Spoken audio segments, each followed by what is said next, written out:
হে everyone, কেমন আছো সবাই? আশা করি খুব ভালো আছো। তো আজকের ব্লগে আমি শেয়ার করব ঈদের পরের দিন আমি একটু ঘুরতে বেরিয়েছিলাম। চলো দেখি আজকের দিনটা কেমন কাটলো। এখানে দেখতেই পাচ্ছ আমি মিহানকে হাই বলতে বলছি, কিন্তু ও একদম ছোট বাচ্চা বলেই হয়তো শুধু ক্যামেরার দিকে তাকিয়েই থাকছে আর কিছু বলছে না। খুব কিউট না? তোমরা ভেবো না যে আমি একা বেরিয়েছি, আমার সাথে আছে আমার আপু, জিজু, হিয়া আর ছোট মিহান, আর আমার হাজবেন্ড তো আছে। সবাই মিলে একটা ছোট্ট ফ্যামিলি আউটিং এ বেরিয়েছি। আর এখানে দেখতেই পাচ্ছ জিজু গাড়ি বের করছেন বেরোনোর জন্য।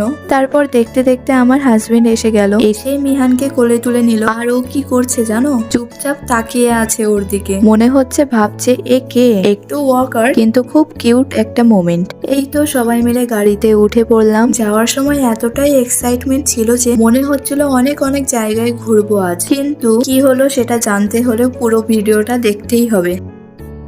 এখানে মিহানের ছোট কাণ্ডটা দেখো, মুখে একটা দেশলাইয়ের কাঠি নিয়ে খেলছিল আর আমরা ওকে নিয়ে অনেক মজা করছিলাম। ছোট বাচ্চার এইসব ইনোসেন্ট মোমেন্ট গুলো সত্যি খুব মিষ্টি লাগে।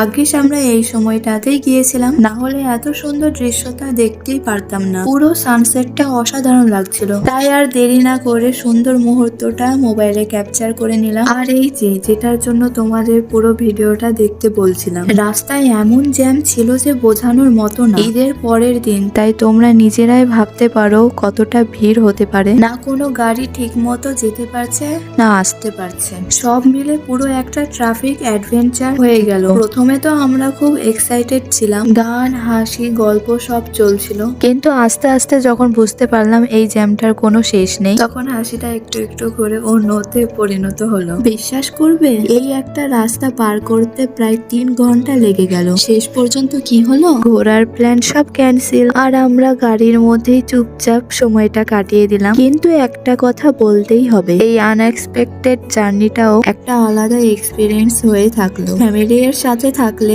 যেমন মনে হয় একটা ছোট গল্প হয়ে যায়। তারপর সবাই মিলে একটা চায়ের দোকানে নেমে পড়লাম। জিজু তখন সবার জন্য চা আনতে গেছে। আমরা সবাই তখন একসাথে দাঁড়িয়ে সেই সময়টা এনজয় করছিলাম। আর এই হলো আমার ফুল লুক। বলো তো তোমরা কেমন লাগছে?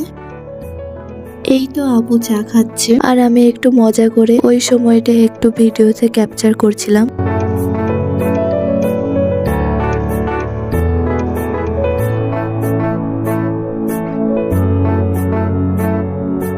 এই তো এবার বাড়ির দিকে রওনা দিলাম। আজকের এই ছোট ব্লগটা তোমাদের কেমন লাগলো অবশ্যই কমেন্ট করে জানিও। যদি ভালো লাগে তাহলে লাইক, কমেন্ট আর শেয়ার করতে একদম ভুলবে না। আবার নতুন কোনো ব্লগ নিয়ে